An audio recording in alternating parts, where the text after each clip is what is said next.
कृष्ण की वाणी। बच्चे, कोई तुम्हारी प्रतीक्षा कर रहा है मेरे बच्चे, बहुत बेसब्री से तुम्हारी प्रतीक्षा कर रहा है मेरे बच्चे। जाओ उसके पास मेरे बच्चे, वो तुम्हारी प्रतीक्षा कर रहा है मेरे बच्चे। और सुनो, जीवन में अगर तुम सुधारना चाहोगे ना, बनाना चाहोगे, तो सब कुछ बन जाएगा, सब कुछ संवर जाएगा मेरे बच्चे। अगर बिगाड़ना चाहोगे तो एक पल में सब कुछ बिगड़ जाएगा मेरे बच्चे। तो सब कुछ निर्भर होता है तुम्हारी सोच पर मेरे बच्चे। अगर सब कुछ सुधारना चाहते हो तो सुधर जाएगा। हल ढूंढो, सही करने का हल ढूंढो, हर समस्या का समाधान है। और अगर तोड़ना चाहोगे ना, तो तोड़ने के भी 1000 रास्ते हैं मेरे बच्चे, और जोड़ने का तुम्हें एक रास्ता मिल जाएगा।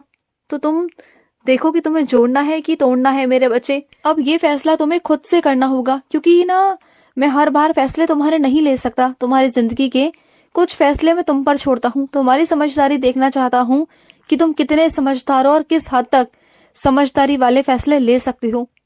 और सुनो, बहुत दिनों से तुम अपनी बहन से रूठे हुए हो मेरे बच्चे, और अपनी बहन से बात नहीं कर रहे, सिर्फ कुछ गलत फहमियों की वजह से, कुछ बातों की वजह से, कुछ कड़वाहट की वजह से मेरे बच्चे। लेकिन तुम दोनों बहनों के बीच में बहुत प्यार है मेरे बच्चे, बहुत प्यार। एक दूसरे पर जान छिड़कते हो तुम लोग। लेकिन ऐसा क्या है मेरे बच्चे जिसकी वजह से तुम बात नहीं कर रहे? देखो, बात करो।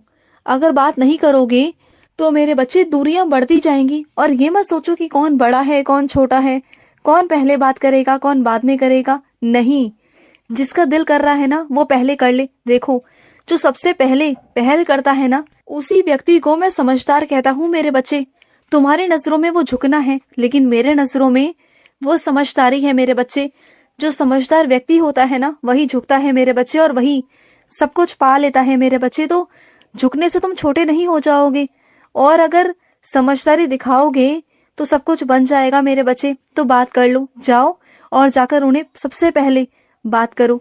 और सुनो, अगर तुम्हें कोई तोहफा देता है ना मेरे बच्चे, तो उसकी कीमत पर मत जाओ। उसकी कीमत नहीं देखो, देने वाले का दिल देखो, उसकी भावनाएं देखो मेरे बच्चे, कि उसने किस नीयत से, किस भाव से, किस सच्चाई से तुम्हें पहुंचाया है, तुम्हें दिया है मेरे बच्चे। तो क्या हुआ अगर वो इतना कीमती नहीं है, इतना महंगा नहीं है, तो क्या हुआ मेरे बच्चे? लेकिन वो चीज इतनी अनमोल होनी चाहिए तुम्हारे लिए कि तुम उसे रखो अपने पास में। देने वाले का दिल देखो मेरे बच्चे, उसकी कीमत नहीं मेरे बच्चे। और सुनो, तुम्हारे पास कुछ ऐसे लोग हैं तुम्हारे आसपास जो अपने आप को हमेशा सर्वश्रेष्ठ बताते हैं। ये बताते हैं कि उनसे अच्छा कोई है ही नहीं, उनके अंदर बहुत गुण है, और अपनी तारीफें ही खुद करते जाते हैं। खुद से ही अपनी तारीफें करते हैं, इतनी तारीफें करते हैं कि बस पूछो मत। तो वैसे लोग पता है अपनी तारीफें क्यों करते हैं? क्योंकि उन्हें पता है कि कोई उनकी तारीफ नहीं करने वाला, क्योंकि उन्होंने इतने अच्छे काम नहीं किए कि कोई उनकी तारीफ करेगा। तो वो क्या करेंगे बेचारे? तो वो अपनी तारीफ ही करेंगे ना। तो बस वो अपनी तारीफें करते हैं। तो क्या करेंगे? तारीफें तो असलियत में वो होती हैं जो दूसरों के मुंह से निकले, ना कि खुद के मुंह से। वो बस अपने आप को सर्वश्रेष्ठ इसलिए बताते हैं क्योंकि उन्हें कोई नहीं बताएगा, क्योंकि उन्हें इस चीज को सुनने की ना चाह बहुत रहती है कि मैं सर्वश्रेष्ठ हूँ, मैं बहुत अच्छा हूँ हर चीज में। तो बस वही चीजें हैं मेरे बच्चे, तो उन पर ध्यान देना छोड़ दो। और वो कब तक तारीफें करेंगे अपनी? करने दो ना। और सुनो, तुम समझाने गए थे किसी को, और तुमने बहुत समझाया अपनी तरफ से, तुमने सब कुछ किया, बहुत मेहनत की, उसे समझाने में बहुत कोशिश की। लेकिन अगर वो नहीं समझ रहा या नहीं मान रहा मेरे बच्चे, तो कोई बात नहीं ना। तुमने तो अपनी तरफ से कोशिश की ना मेरे बच्चे। तो बस जाने दो मेरे बच्चे, तुमने जितना करना था कर दिया। अब बस बाकी उसकी किस्मत पर छोड़ दो। कभी कभी ना मेरे बच्चे, हर किसी की किस्मत पर छोड़ देना चाहिए, क्योंकि हर किसी की किस्मत अपनी होती है, अपने कर्म होते हैं मेरे बच्चे। तुम उसमें कुछ नहीं कर सकते, तुम सिर्फ समझा सकते हो, सही रास्ता दिखा सकते हो, लेकिन उसको सही रास्ते पर चलवा नहीं सकते, क्योंकि वो खुद चलेगा। और जब तक वो खुद नहीं चलेगा, कोई उसे नहीं चला सकता, मैं भी नहीं। तो उसे खुद चलना होगा मेरे बच्चे, खुद से चलना होगा। और सुनो, तुम्हारे रास्ते में जितने भी लोगों ने कांटे बिछाए हैं ना, उन सभी कांटों को मैं निकाल कर बाहर फेंक दूंगा मेरे बच्चे, तुम चिंता मत करना। तुम्हारे रास्ते में आए हुए एक एक कांटे को ना निकाल कर बाहर फेंक दूंगा मैं, और तुम्हारे रास्ते में फूल बिछाऊंगा मेरे बच्चे, मैं फूल बिछाऊंगा। और सुनो, तुमने मेरे आगे एक प्रार्थना लगाई है मेरे बच्चे, मैं जानता हूँ, उसे मैंने स्वीकार कर लिया है मेरे बच्चे। तुमने कहा ना कि वो चीज होनी चाहिए, तो होगी, चिंता मत करो। तुम्हारे कान्हा ने वो सुन लिया है मेरे बच्चे, और वो होकर रहेगा रहेगा मेरे बच्चे, तुम देखना। और सुनो, अपने घर में ना ये आदत डालो मेरे बच्चे, चाहे वो तुम्हारे घर के बड़े हों, बुजुर्ग हों, बच्चे हों, हर किसी को ना आते जाते राधे राधे बोला करो मेरे बच्चे। जब भी घर से बाहर जाते हो तो राधे राधे बोलकर जाओ, जब भी घर में आओ तो राधे राधे कहो मेरे बच्चे। अपने बच्चों को भी सिखाओ। अगर अभी से संस्कार डालोगे ना बच्चों को भी, तो देखना वही संस्कार उन बच्चों के आगे जाएंगे, और समाज में ना बहुत इज्जत होगी, बहुत इज्जत होगी कि बच्चे को क्या संस्कार दिए हैं, कि राधे राधे बोलते हैं। और जो राधे राधे बोलता है ना, उसकी नैया पार कर देता है तुम्हारा कृष्ण, नैया पार हो जाती है उसकी, क्योंकि राधे से ऊपर कुछ है ही नहीं मेरे बच्चे। सब कुछ राधा में समाया हुआ है। राधा को याद करोगे तो सब कुछ प्राप्त हो जाएगा। तुम्हारी बुरी किस्मत भी मिट जाएगी मेरे बच्चे, और अच्छी किस्मत लिख दूंगा। तुम बस राधे राधे का जाप किया करो।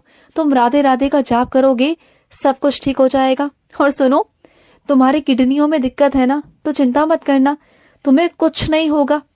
चाहे तुम्हें डॉक्टरों ने जवाब ही क्यों ना दे दिया हो, लेकिन तुम्हें कुछ नहीं होने दूंगा। तुम्हारा कृष्ण तुमसे वादा करता है मेरे बच्चे, तुम्हें कुछ नहीं होगा। तुम्हें तो अभी बहुत जीना है मेरे बच्चे, बहुत सारी जिम्मेदारियां निभानी है तुम्हें, अभी तो बहुत कुछ देखना बाकी है। ऐसे कैसे तुम्हें मोक्ष दूं मैं, ऐसे कैसे मोक्ष दूं मैं तुम्हें? मोक्ष नहीं दे सकता। अभी तुम्हें बहुत कुछ करना है मेरे बच्चे, बहुत कुछ। अभी तुम्हें बहुत कुछ देखना है मेरे बच्चे, बहुत कुछ अपने हाथों से करना है। तुम्हारे परिवार को जरूरत है तुम्हारी। अभी कैसे कर सकते हो? तुम अपने परिवार की हिम्मत हो। अगर तुम चले जाओगे तो तुम्हारे परिवार का क्या होगा, सोचा है कभी? तो ये जाने का दिमाग से बात निकाल दो। चाहे कोई सी भी बीमारी हो, कितनी भी भयंकर बीमारी क्यों ना हो मेरे बच्चे, सब कुछ तुम्हारे कान्हा की मुट्ठी में है, सब कुछ। मैं जब चाहूंगा ना खोल के तुम्हें आशीर्वाद दे दूंगा। बस उस आशीर्वाद को लेने के लिए तुम्हें थोड़ी सी मेहनत करनी होगी। तुम्हें राधे राधे रटना होगा, राधे राधे का जाप करो, सब ठीक हो जाएगा और तुम हष्ट पुष्ट हो जाओगे, और खुद मेरे मंदिर चलकर आओगे और कहोगे कि कान्हा आपने क्या चमत्कार किया है, क्या लीला है आपकी। और इस कलयुग में तुम्हें मैं साक्षात्कार दिखाऊंगा मेरे बच्चे, चमत्कार दिखाऊंगा। जहां लोग कहते हैं ना कि कलयुग में ईश्वर नहीं, तो ईश्वर है मेरे बच्चे। जो आस्तिक बच्चे हैं ना, जो विश्वास करते हैं, उनके लिए ईश्वर आज भी है, और मैं हूं मेरे बच्चे। जब कभी लगे ना मन में शक हो, तो आ जाना वृंदावन, आ जाना मेरे निधिवन, तुम्हें मालूम पड़ जाएगा तुम्हारे कान्हा की रासलीला। आ जाना कभी, तुम अपने कान्हा को जानते ही कितना हो। अपने कान्हा के पास आओ तो सही। जो कान्हा के पास आता है ना, बस वो कान्हा का होके रह जाता है। उसके बाद वो कहीं नहीं जाता, कहीं नहीं भटकता, सिर्फ और सिर्फ कान्हा का होता है, सिर्फ और सिर्फ कान्हा का, और कहीं नहीं जा सकता वो। और सुनो, तुम बहुत दिनों से कह रहे थे मेरा मुकुट लाने के लिए, लेकिन लेके नहीं आए, कब लेकर आओगे? हाँ, मुझे ना नया मुकुट चाहिए मेरे बच्चे। मैं ज्यादा महंगा लाने को नहीं कहता, लेकिन थोड़ा सा सही ले आना, जो मैं पहन सकूं, और थोड़ा हल्का हो, क्योंकि भारी ना मैं पहन नहीं पाता। थोड़ा हल्का हल्का लेकर आया करो। और जो तुमने मेरे ऊनी वस्त्र मंगाए हैं ना, वो तो मुझे पहनने हैं, क्योंकि मुझे ना ठंड लगने लगी है मेरे बच्चे, मुझे बहुत ठंड लगती है तुम्हारे कान्हा को।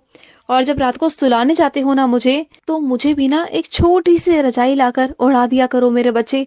मुझे पूरी रात ना ठंड में बैठना पड़ता है। तुम तो आराम कर लेते हो, लेकिन तुम्हारा कान्हा यहाँ पर ठंड में कुकोड़ता है मेरे बच्चे। मुझे भी ठंड लगती है, और मुझे ना आज रात को गर्म दूध देना मेरे बच्चे। मैं गर्म दूध पीऊंगा, और इसका प्रमाण तुम्हें सुबह दूंगा। और सुनो, गणेश जी की ना तुम पर बहुत बहुत अपार कृपा है। उनकी जो तुम आराधना कर रहे हो, जो तुम उनकी पूजा पाठ कर रहे हो ना, करते रहो। उनकी बहुत कृपा है तुम पर, तुम्हारे परिवार पर। वो तुम्हारे घर और परिवार में कोई विघ्न नहीं आने देंगे, कोई परेशानी नहीं आएगी, कोई बाधा नहीं आएगी मेरे बच्चे। वो तुम्हारे साथ है, उनकी कृपा तुम्हारे साथ है हमेशा। और सुनो, अपने शरीर पर भी ध्यान दो। बहुत लापरवाही कर रहे हो तुम आजकल अपने शरीर के साथ में। अपने शरीर को स्वस्थ बनाओ मेरे बच्चे। अपने शरीर के साथ में लापरवाही बिल्कुल मत करो। तुम्हारा शरीर है तो तुम हो ना, इससे तुम्हारा परिवार है, तुमसे ही तुम्हारा परिवार है, तुमसे ही तुम्हारा दफ्तर है, तुम्हारे काम है।